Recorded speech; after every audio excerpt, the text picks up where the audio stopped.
Thank you, and good afternoon, ladies and gentlemen. Thank you for turning out today.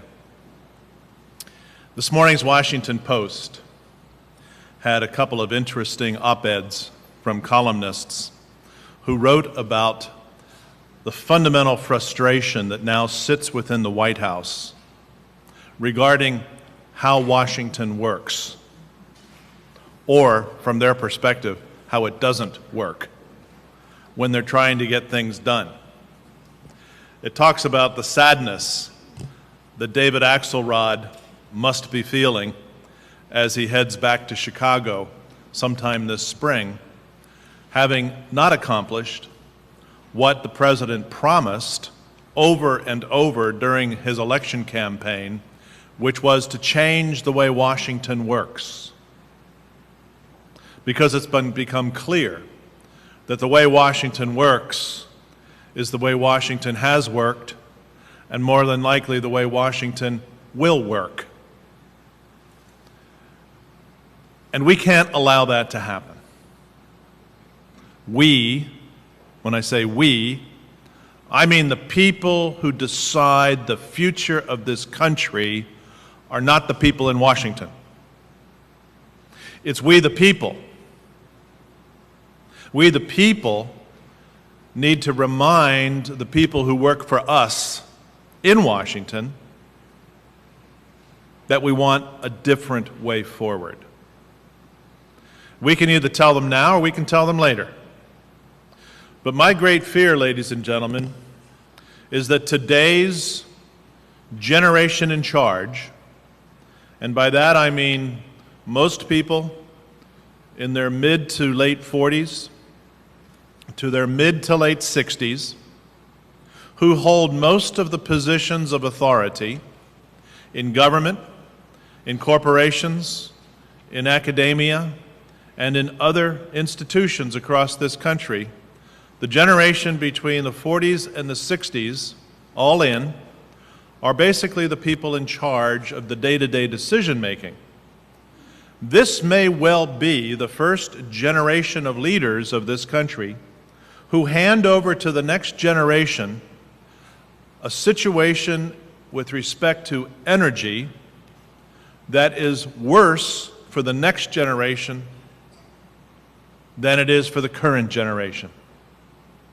That's never happened before in our history. And generally, right down to the family level, it is the mother and the father's ambition, the grandmother and the grandfather's ambition to make sure their children and their grandchildren have a better future for all of the hard work and the spent energy of the older generations. When it comes to energy, we are living off the last days of the most remarkable, most incredible build-out of a 20th century energy system that the world has ever known. We have had an abundance of available and affordable energy because of the work of our forefathers in the 20th century, beginning in the 19-teens and extending right through the 1970s, to create for future generations an incredible self-sufficiency of electrons, an incredible amount of liquid fuel, which has enabled us to both go to the moon and back, enabled us to fly anywhere we want to fly on this earth, enabled us to travel anywhere we want to travel at our choice, with the mobility that no generation on earth has ever known. That tremendous energy system is now aging rapidly and is at risk of coming apart. How would you like to live in San Bruno, California, where a 30-inch gas pipeline, 60 years old, blew up and incinerated 58 homes and 4, probably 6 people, as others ran for their lives?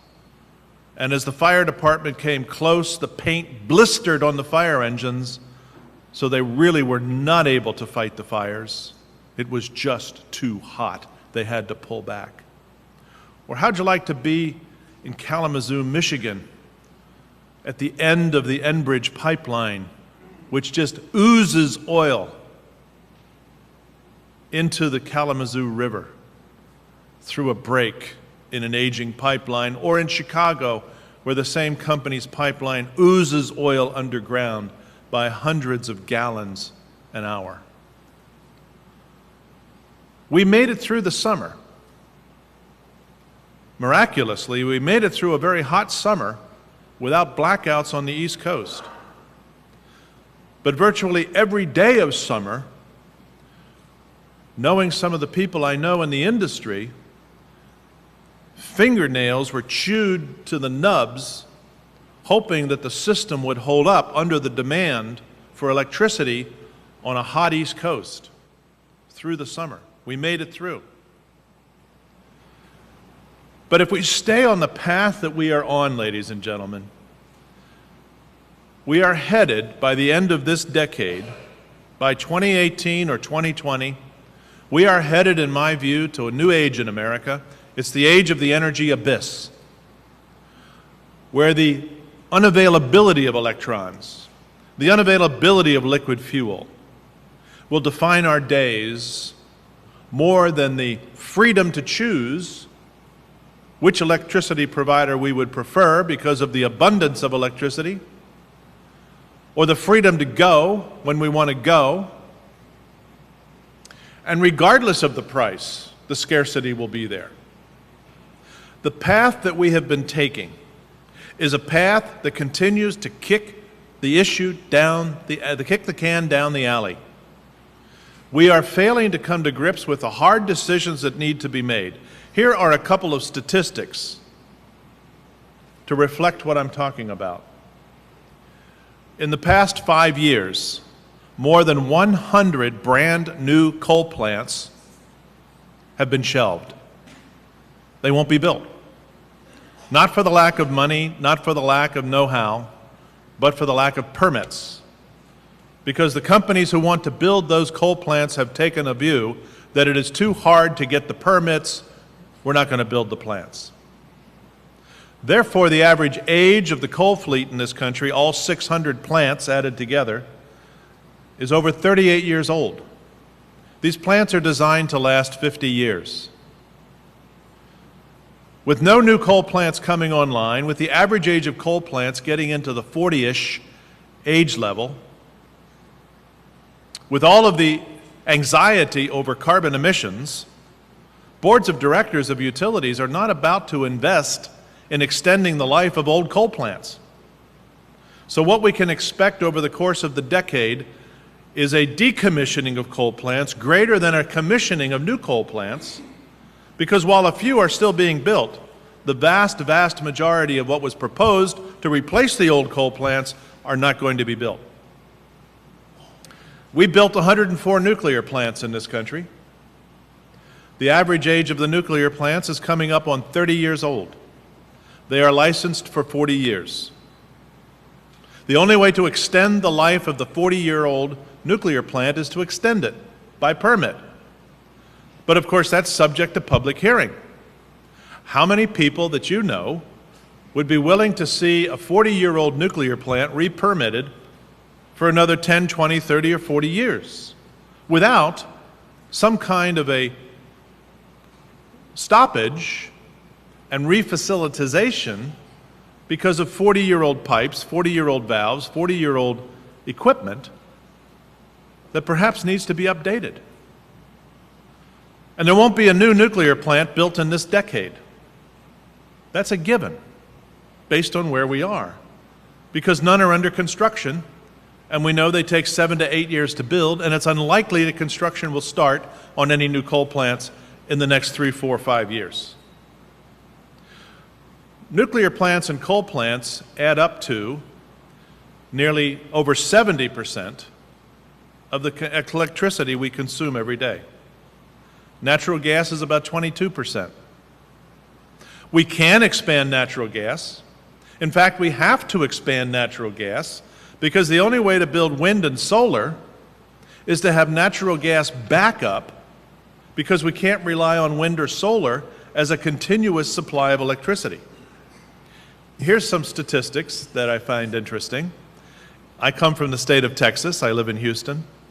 Texas is proud to brag that Texas has 9,700 megawatts of capacity of wind energy, the more than any other state. Of course, Texas likes to be the biggest in everything. So you have 9,700 megawatts of electricity capacity from its wind farms, most of them out west. During a hot summer, August 2010, just last month, Texas experienced record consumption of electricity because of the heat. On 4 of the days of the month of August, Texas experienced record consumption of electricity. Of the 9,700 megawatts of wind capacity, guess how many megawatts of wind capacity delivered in Texas on those hot days? 570 megawatts delivered. 9,700 megawatts capacity, 570 megawatts delivered. Why is that? Because on hot days on the high plains of Texas, the wind doesn't blow. Simple as that. You can't make wind when wind doesn't blow. I'm sorry, you can't make electricity when wind doesn't blow. And so gas plants were used as the backup. So the real cost of a wind farm is the additional cost of the backup gas plant that kicks in when the wind doesn't blow. And you need both. Same with solar.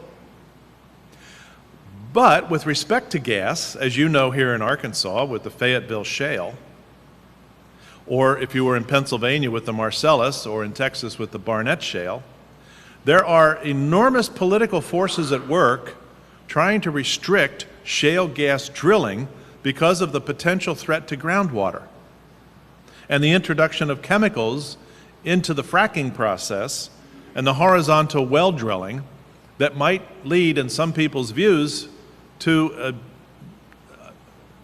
pollution of the water table, which is out of anyone's control. And so the Environmental Protection Agency is looking at a national regulatory framework for natural gas fracking, licensing and permitting, taking it away from the states.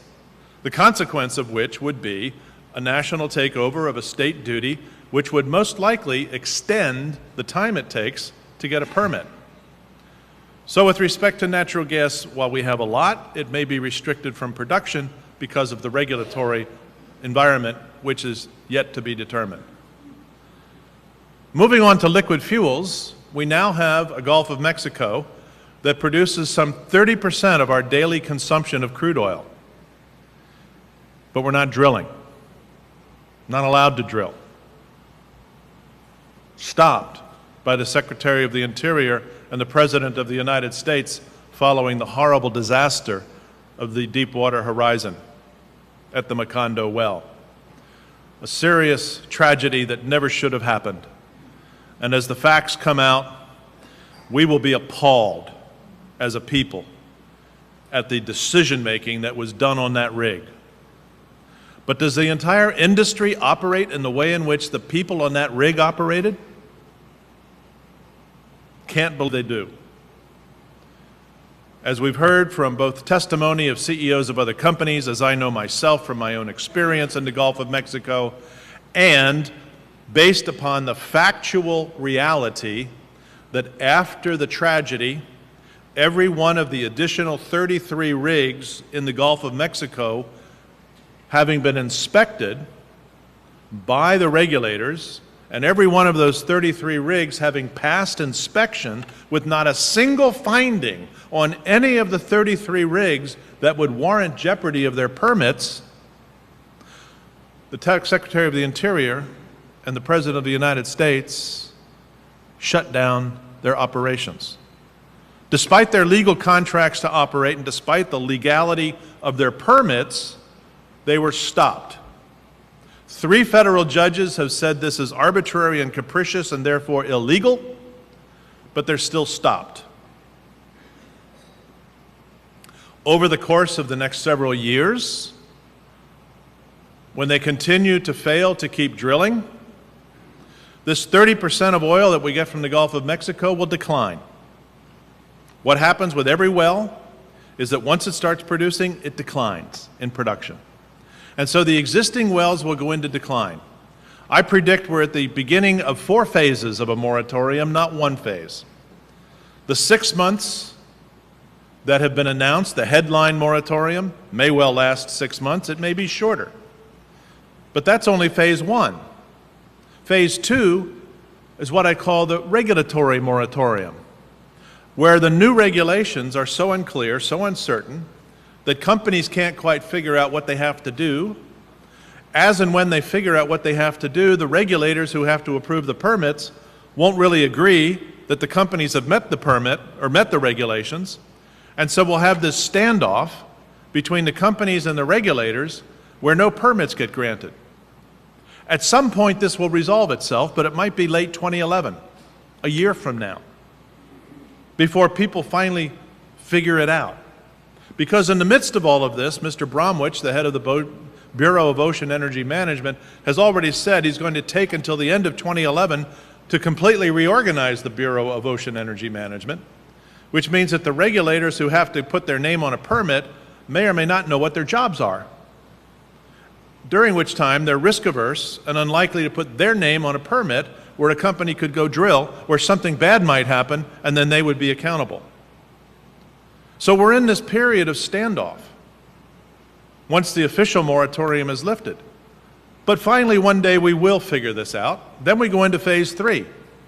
Phase 3 will be actions decided by plaintiff attorneys and NGOs, non-governmental organizations, to sue to stop the permits from being granted.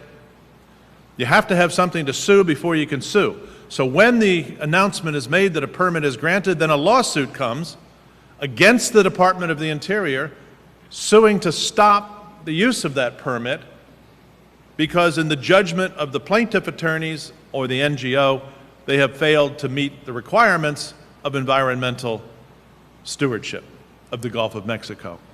Phase 3 leads to no more drilling in 2012, when phase 4 begins. So we're now 2 years into the moratorium, and I hope I'm completely wrong about all of this, but we're now 2 years into the moratorium. We're 1.5 million barrels a day down in production in the Gulf of Mexico. We're importing more foreign oil to meet the 20 million barrels a day demand that this country has.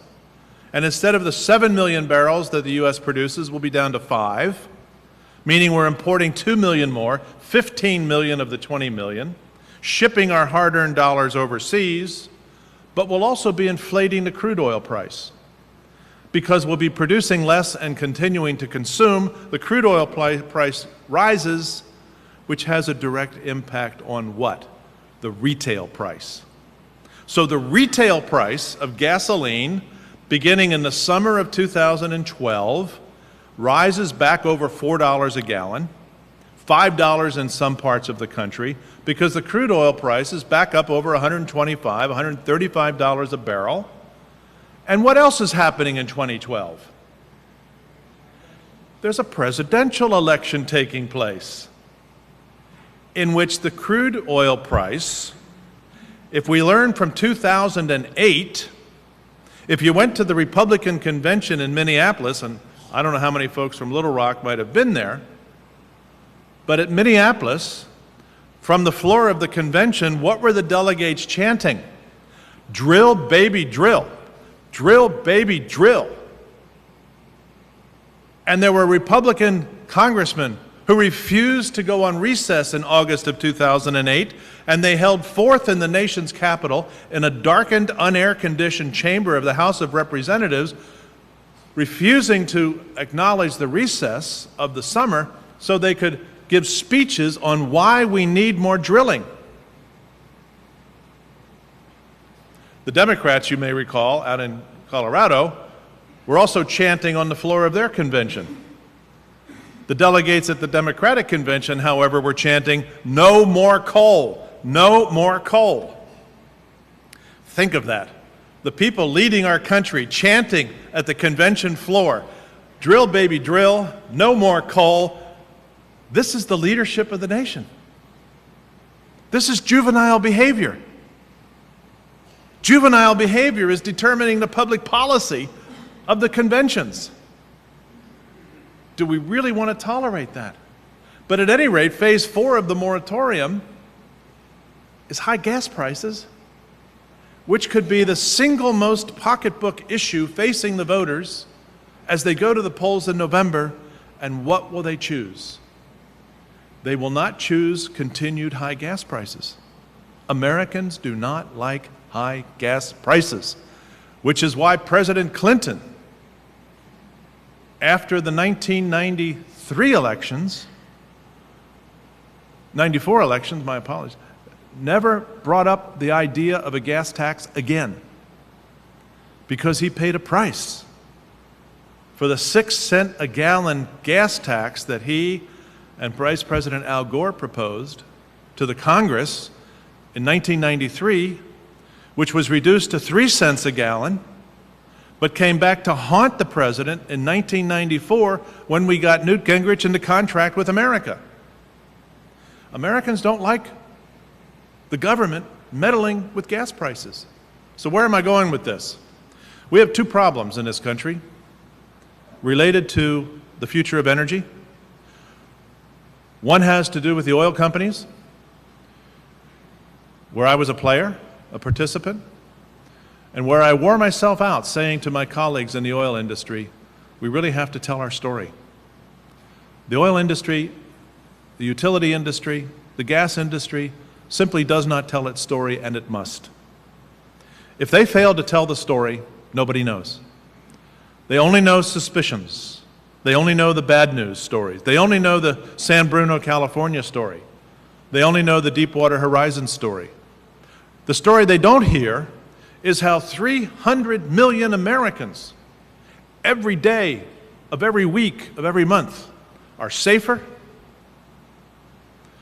better provided for, economically secure, living in the world's most envied lifestyles because of the energy that they produce every day.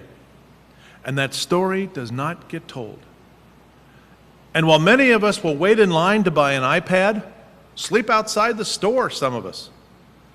We'll wait to buy an iPad. We'll go into the store when the store opens and pay the highest possible price that Apple can charge to sell you an iPad, and come running out of the store saying, "I got mine, I got mine." That's called customer relations. But when is the last time you had a major oil company or major utility say thank you when you bought their gas or bought their electricity, and explain to you all the hard work that had been done so you could burn those electrons or burn that gasoline? The utilities, the oil companies, have got to get it into their heads who their customers are. If we're going to have sound energy policy, we can't have this adversarial relationship where, as I say in my book, the oil and gas industry and its favorability is 24th out of 24 industries in this country. 23rd place is held by the federal government. We dislike our oil companies more than we dislike the federal government. And it's all their fault because we don't know what they do. That's problem number one. So the oil companies have got to get out of their corporate bunkers, out of their corporate boardrooms, get out there where real people live and buy their products, and explain who they are, what they do, why they're doing it, how they're doing it, and what a wonderful contribution their product makes to the daily lives of basically everyone in this country. That's a doable task to put in front of the oil companies. and we'll see if they respond. Don't hold your breath, but we'll see if they respond. The second problem is more insidious, and it has three parts to it. The second problem is the failure of our government to come to grips with an energy strategy and an energy policy for the 21st century. They talk about it enough. They talk about it all the time. But what are they doing about it? We had energy bills in 2005, 2006, 2007, 2008. We would have had the Waxman-Markey bill in 2009, but the Senate wouldn't take it up. We might have had the Kerry-Lieberman-Graham bill in 2010, but they couldn't get it done. But we had those 4 bills in 4 years, more than 2,500 pages of legislation. Did that take care of our energy future? No, it frittered at the edges of our energy future. We won't make hard decisions about nuclear. We won't make hard decisions about coal other than not to do coal. We won't make hard decisions about domestic drilling. We won't make hard decisions about seriously investing in alternative energy while we're frittering at the edges of alternative energy. We won't make hard decisions. Why? Why can't our government act? Why can't they decide? 3 inherent problems that all of us need to understand. Number 1, elected officials, to a person, have a different definition of time than energy people. To a politician, a 2-year cycle can be a lifetime. And in that 2-year cycle, the world can go upside down. Ask President Obama. From 80% approval ratings to 40% approval ratings in 2 years. The world has turned upside down for President Obama. He's not the first. For every elected official, 2 years is everything because that's political time. The time between one election and the next is political time. And whether that's 2 years or 4 years, it is the blink of an eye to the energy industry. The energy industry deals in decades. Offshore drilling, new refineries, new power plants, new wind farms are dealt with in terms of decades of consideration, commissioning, engineering, permitting, operation, decades long. They don't think in 2-year, 4-year cycles like politicians do. And so they can't communicate very well. 2 years, 4 years is too short a time to take care of multi-decade-long plans. Secondly, we have in this country slipped into, fallen into, or welcomed, depending on your point of view, a level of partisanship that I can only describe as perverse and juvenile and non-productive.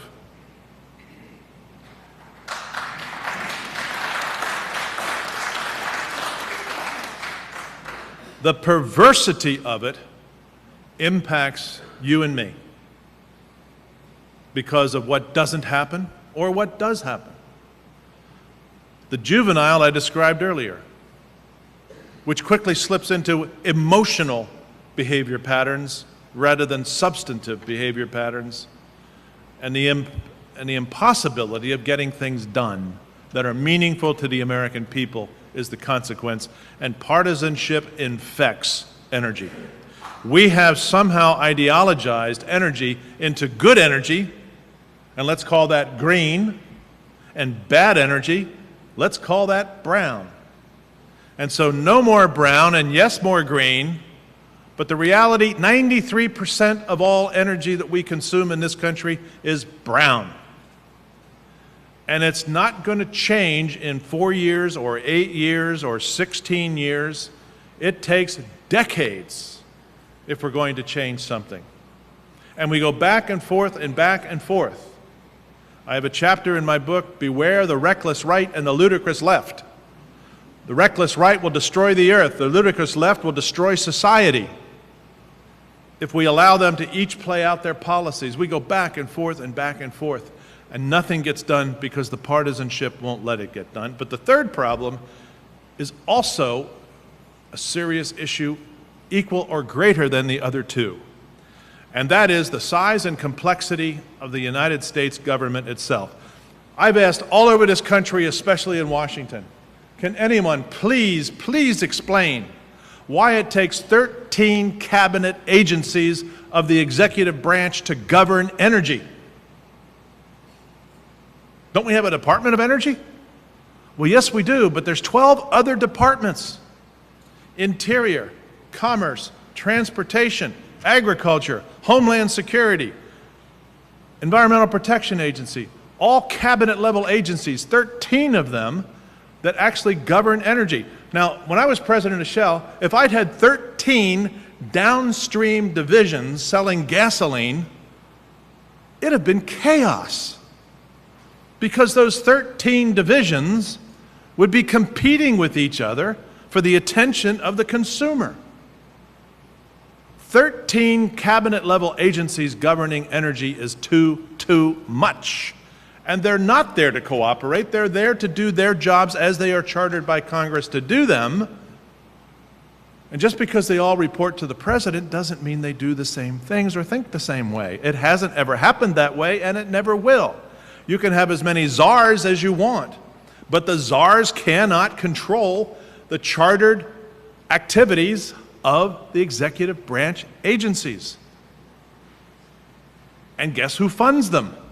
Congress. So let's move over to the legislative branch and see how the legislative branch is organized to manage and govern energy. Why do we need 26 committees and subcommittees to govern energy and the environment? It's too many. And they have 2-year horizons, every one of them. 2-year horizons, 26 committees.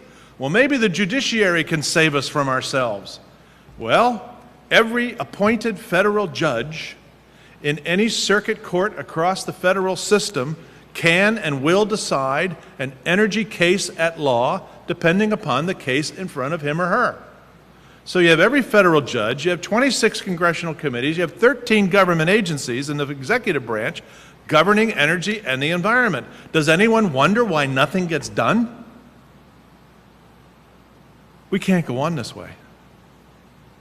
How do we fix it? 2 fixes. 1, the American people have to understand the predicament that we're in. The predicament is we can't find our way out of the morass to create a 21st century energy system to replace the aging and falling apart 20th century system, and we know we also can't do more of the same, because fossil fuels do at some point deplete. So what do we do as an American people? First and foremost, we have to understand the predicament and the reality and the facts, not the misinformation and the disinformation that may be thrown at us by politicians running for office on a partisan basis to scare us into one way or another way, or to excite us in one way or another way. We need the facts. So first we have to be informed.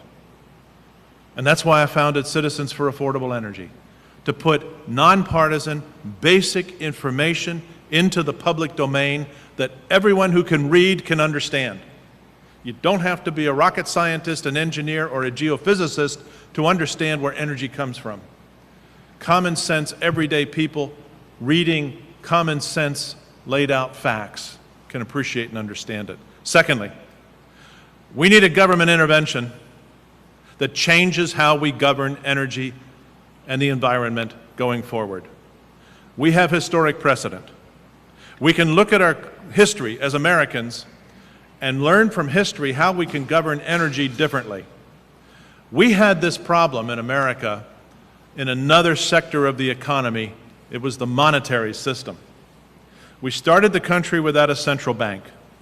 We continued for almost 50 years, 140 years without a central bank, and we fell apart as a nation at the beginning of the 20th century.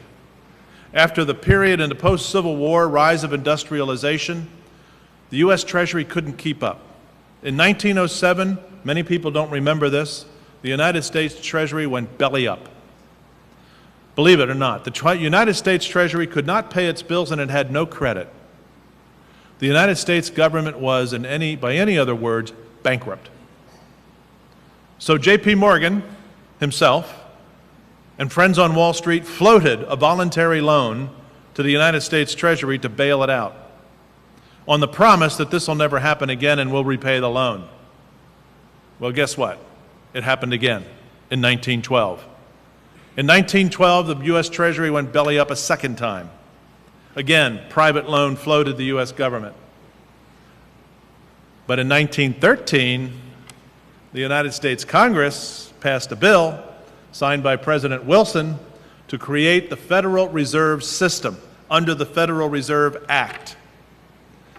From 1913 to 2010, the United States of America, under the governance of an independent regulatory agency called the Federal Reserve, has become the world's largest economy with the world's most respected monetary system. It's not perfect because there are human beings who run it. But it is not run by Congress and it is not run by the White House. It is run by a board of governors, 14-year terms, appointed by the President with advice and consent of the Senate. It works. It works. We are who we are because we have a monetary system that keeps us safe and secure and well supplied with monetary requirements like money, interest rates that are affordable. And it can intervene when there are problems in the economy where Congress and the White House are incapable of dealing on a political level with those problems. We need the equivalent agency for energy. The creation of an independent regulatory agency for energy can do for the future energy requirements of this country what the Fed does for money. It can make sure the supplies are adequate, make sure it's affordable, make sure that it is sustainable, make sure that the infrastructure is there and capable of handling the load, make sure that we can drive efficiency into the use of energy with technology. We can craft a law that a Congress can pass and a president can sign to create a board of governors who, most of all, know what they're doing, which is a huge difference from the Congress or the departments of the executive branch or the courts. They don't know what the implications are. They're not from the industry. They're not from the economy. They're not from consumerism. They're not from manufacturing and industrial America that uses energy. Board of governors who know what they're doing, who serve the people. So an informed population on the one hand, advocating, influencing, and asking their elected representatives to do what it takes for energy, and a board of governors that knows what it's doing to ensure the future of energy. I believe we can have, in a country that has more energy than it ever will use, but is currently rationing that energy to its people by not doing things it could be doing, we can have more energy, more affordable energy, sustainable energy, so that future generations will look back on the current generation of leaders and say, thank you. Wouldn't we all prefer that outcome? Thanks for listening.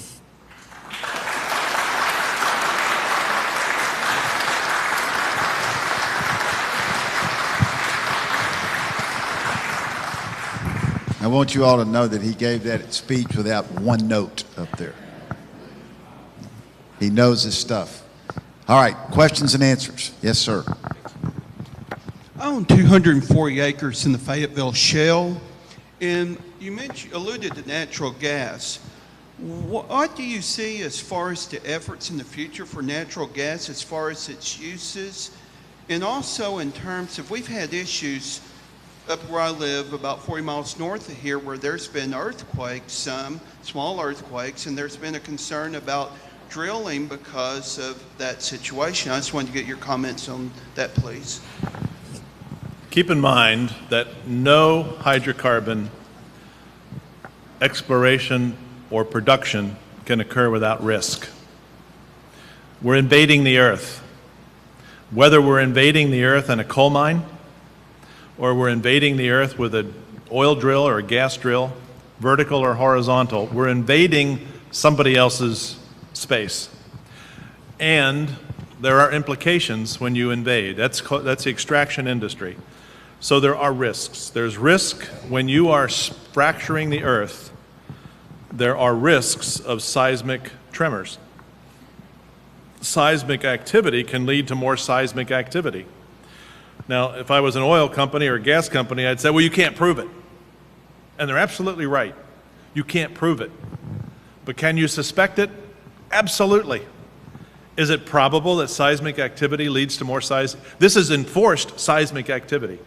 The oil companies or the gas companies are exploding those pipes. They're putting such incredible horsepower behind compressed water, sand, chemicals. They're exploding little openings in those pipes, thereby cracking the earth where there's never been seismic activity before. So a logical person would say that the fracking is causing seismic activity which may reverberate and cause more. I think that's true. I also think that the implications for the water system have to be carefully known and understood, no matter how deep the wells. Because what we don't know, there's not enough earth science to know where water goes. How does it go horizontal? How does it go vertical? But we know water moves around under the earth. So we have to be careful.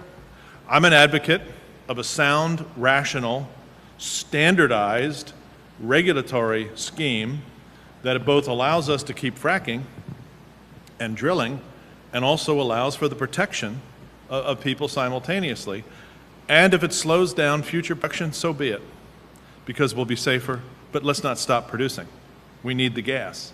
So let's take reasonable risk, as we have learned how to do, and if we do it properly and do it by the book, let's make sure the book is clear. Do it by the book, I think we can all benefit. Homeowners or landowners can benefit, certainly, from the royalties. The people can benefit from the energy that's released. But I think it has to be well managed. As I say in my book, there are sloppy operators that I don't trust. Beware of sloppy operators. I mean, there's examples now in Pennsylvania, one in particular, where a well blew out near midnight on a Friday night. The crew ran away, called 911. 911 showed up, no crew. They didn't know what to do. It took them several hours to call down to Texas to find somebody in the company who would take responsibility for the blowout in Pennsylvania. Never saw the crew again. They just disappeared. That's not particularly responsible operating. Yes, ma'am. Yes, ma'am, we got a question right here. Hello. Your idea of having an agency for energy control, energy regulation in the United States, similar to what we have for the monetary system, is exciting. What's the possibility of that agency ever being created?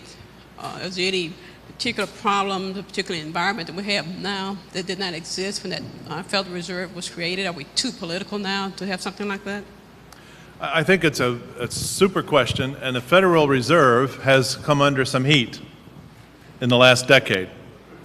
And you have Ron Paul, who says get rid of the Federal Reserve. However, if you read the bill passed in July 2010 that's called FinReg, the new financial regulatory bill, what did it do with respect to the Federal Reserve? It strengthened it. It gave the Federal Reserve more authority by assigning the Federal Reserve the Consumer Protection Agency.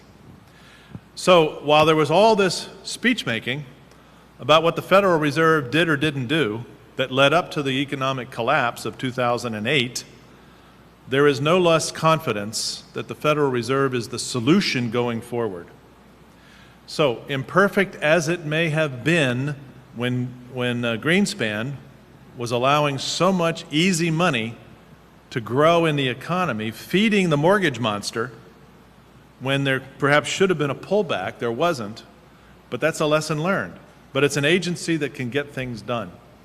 Right now there is no will to create an independent regulatory agency for energy. There's too much political hay to be made on energy today. And my fear is that if enough Americans aren't exposed to what's at risk, we could go on for another 8 to 10 years without addressing the issue. But then we will.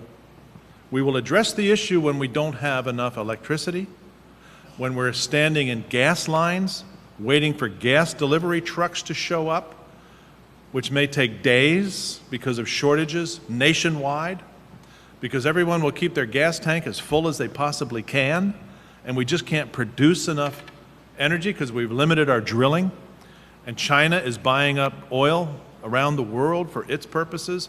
The price is over $150. Not a good scene. We will get so angry and so frustrated at brownouts, blackouts, and shortages that we will insist on a corrective action. Maybe then we'll get the independent agency. Yes, Steve at the back, the very back. Claiborne Deming, the former chief executive Hold your mic officer. up, Steve. Put your mic up closer. Yeah. Is it on? Too No, loud? put it up closer. Yeah. Claiborne Deming, former chief executive officer of Murphy Oil Company, spoke here earlier this year, and if I understood him correctly, he did not think it was realistic to expect conservation or reduced energy consumption to play a substantial role in any solution to our energy problems. Do you agree, and why or why not? If we expect conservation to come about because of changing our behavior, I give it a 0 chance of succeeding. People like comfort, and people like to drive, and they like their freedom of mobility, and let somebody else suffer, not me. Somebody else wants to live in hot or cold, let them choose it, but very few people do. But here is the real heart of the issue. I have a whole chapter where I say, if we are not willing as a people to deal with land use management as a nation, as a region, as a state, as a community, then let's not talk about conservation. The real issue with conservation is what we as a people are willing to do in the land that we live on. The real extension of energy consumption comes about when we live out.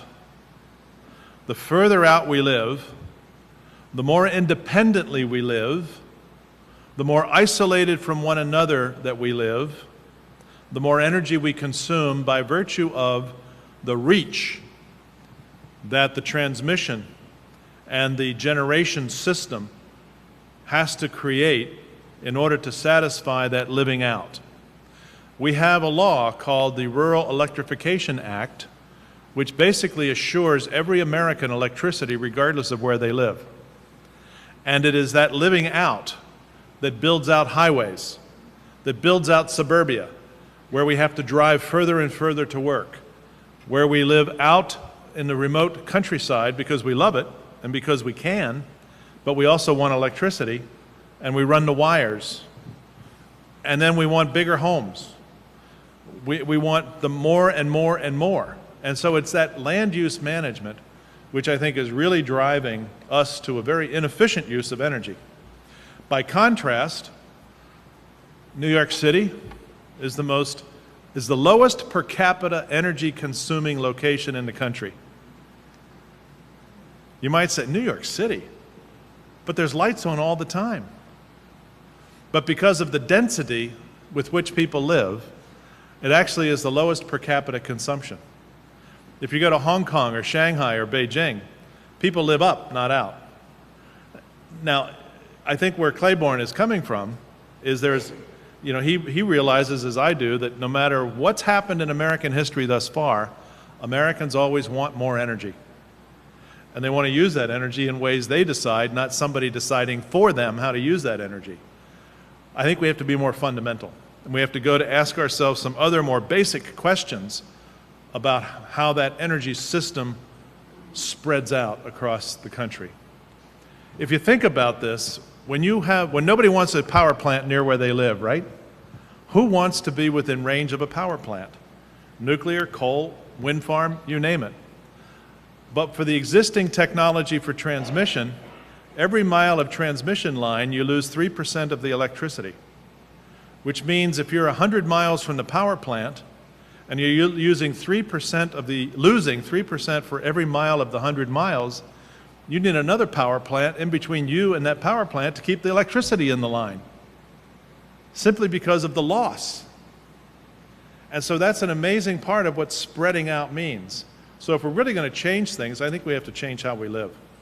Yes, ma'am, right here. If we stop frittering around the edges of green energy, what percentage of that energy do you think we could produce to offset the brown energy that we're currently using? We're currently at 2%, and the president has said we need to double it by 2012 and double it again by 2016. It's all being doubled on the back of taxpayer subsidy because none of it's commercial. So if you take away the government subsidy, it'll stop. Straight away, it'll stop. So if we commit ourselves to continued government subsidy, we get to 8% by 2016.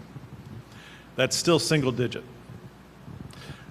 If you double it again, say within the next 8 years, you're at 16%. Now we're at 2024. The most ambitious legislation that's been put forward is California.